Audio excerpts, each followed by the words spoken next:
Hola, bienvenidos a una nueva clase de legislación con el profesor David Julio. En esta oportunidad vamos a hablar de lo que es el contrato laboral en lo que respecta a su ejecución y a las obligaciones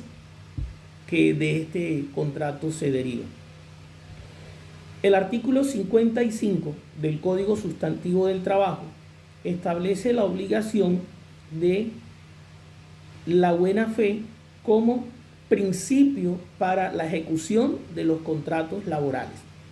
¿Qué es la buena fe? La buena fe es un principio general del derecho laboral que establece que todos los contratos laborales se deben ejecutar con honestidad, con integridad. La buena fe es la convicción de la veracidad y la exactitud de lo que está contenido en el contrato. Es decir, que todo contrato laboral se debe desarrollar sobre la base de la verdad, de la honradez y del cumplimiento. No puede haber mentiras, no puede haber engaños. Si yo voy a realizar un contrato de trabajo, yo no puedo presentar documentos falsos. O como empleado y como empleador, yo no puedo decirle al empleado, te voy a pagar tanto si no le voy a pagar. O te voy a colocar en este cargo si después resulta que no es el cargo que yo le ofrecí. O sea, cuando uno firma un contrato de trabajo,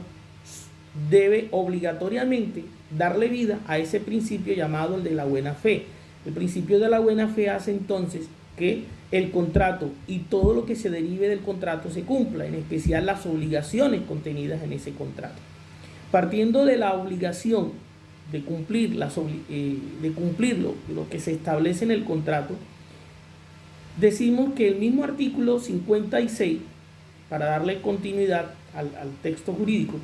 establece cuáles son las obligaciones generales de un contrato laboral. Si hablamos de unas obligaciones generales, es porque existen unas obligaciones especiales.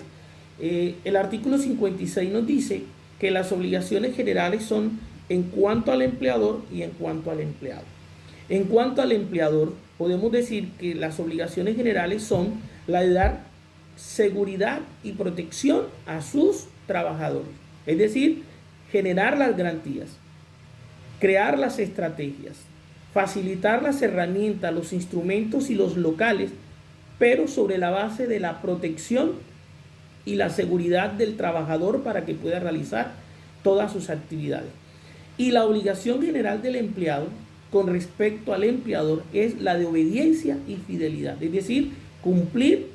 las órdenes, realizar la función de tal manera como se les ha contratado, respetar los estatutos, los reglamentos y cumplir, lógicamente, lo que establece la legislación laboral.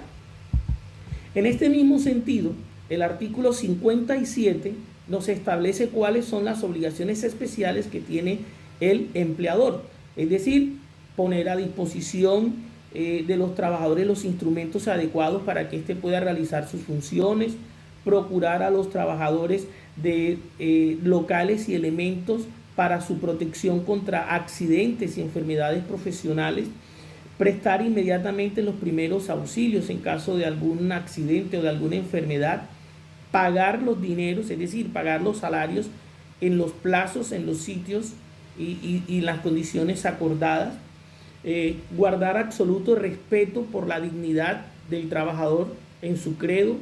en su conciencia, en su religión. No le puedo imponer una religión.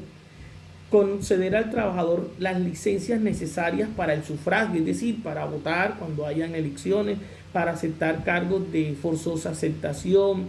para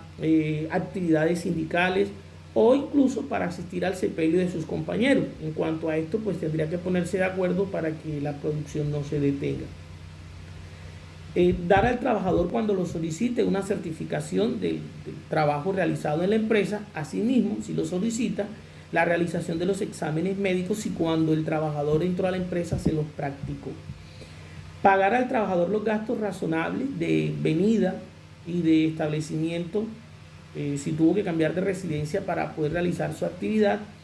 cumplir con lo que está establecido en el orden y en el reglamento, la moralidad y el respeto, y conceder al trabajador una licencia remunerada por luto, es decir,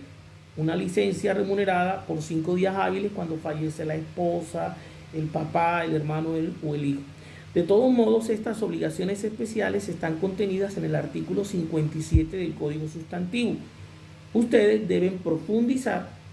y empoderarse más de lo que es las obligaciones especiales, que el incumplimiento generan terminación de contrato y que más adelante en una nueva clase lo vamos a ver. El artículo 58 del mismo Código Sustantivo del Trabajo nos dice entonces cuáles son esas obligaciones especiales que tiene el empleado con respecto a su empleador, es decir, realizar personalmente la labor en los términos en que fue contratado, cumplir el reglamento, no comunicar con terceros la información o los secretos que se manejen en la empresa y sobre todo si pueden causar perjuicio, conservar y restituir en buen estado, excepto los que se utilicen para realizar la función, todas las herramientas y las materias primas que se le entregan para realizar su trabajo, guardar rigurosamente la moral y el respeto por las relaciones entre compañeros y con respecto al empleador, comunicar oportunamente al empleador todos aquellos hechos que puedan afectar la producción, la maquinaria, o que de alguna u otra forma puedan interferir en disminuir la capacidad productiva, prestar colaboración a la empresa y a los compañeros lo más que puedan en caso de un accidente o de una catástrofe o calamidad dentro de la empresa, observar las medidas preventivas, es decir, acudir, responder a las prescripciones de protección que les hace su empleador o la persona encargada, y observar con suma diligencia los cuidados y las instrucciones preventivas que se le da para evitar accidentes o enfermedades. Al igual que las obligaciones del empleador, el artículo 58 del Código Sustantivo nos detalla